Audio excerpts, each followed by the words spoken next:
Antonio Dusto, ang huling hapunan.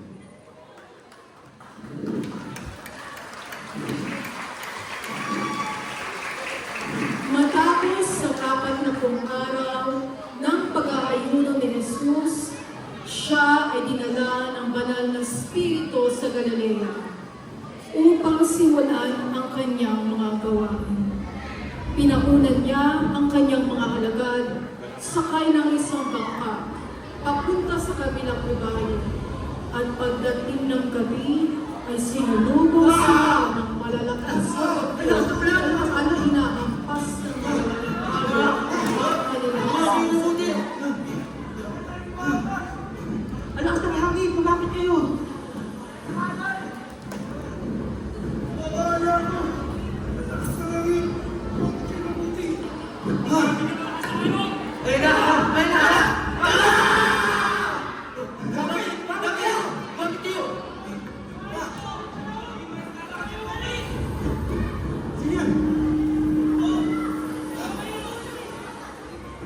Hindi na yung nakikita ko. Sama ng panahon. Pero, lakas ng ulan. Natatakot ako. Natatakot ako sa maraming bahay. Kayo mo na ako. Pero, sinasunod tayo ng kaya. Panginoon! Kung ikaw nga yan, sabihin mo sa akin na ulangan ako sa tubig. Ano ba?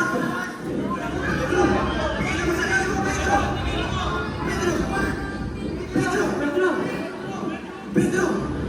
Di mo kailangang sigahan, Pedro! Pedro ba? Pedro! Hayaan niyo ako. Pedro! Huwag na! Pedro! Ano ginagawa mo? Pedro! Pedro! Pedro! Pedro! Pedro!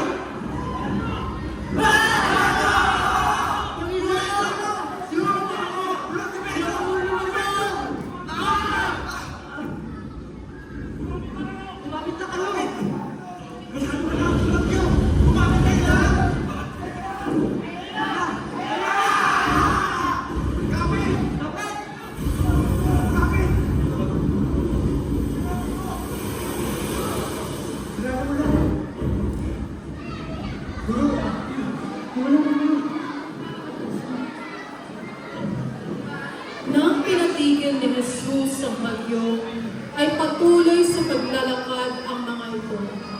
Nilibot nila ang buong bayan ng Galilea at dooy ipinangaral sa bayan ang mabuting balita tungkol sa paghahari ng Diyos. Siya ay nakilala sa buong Syria at iba pang bayan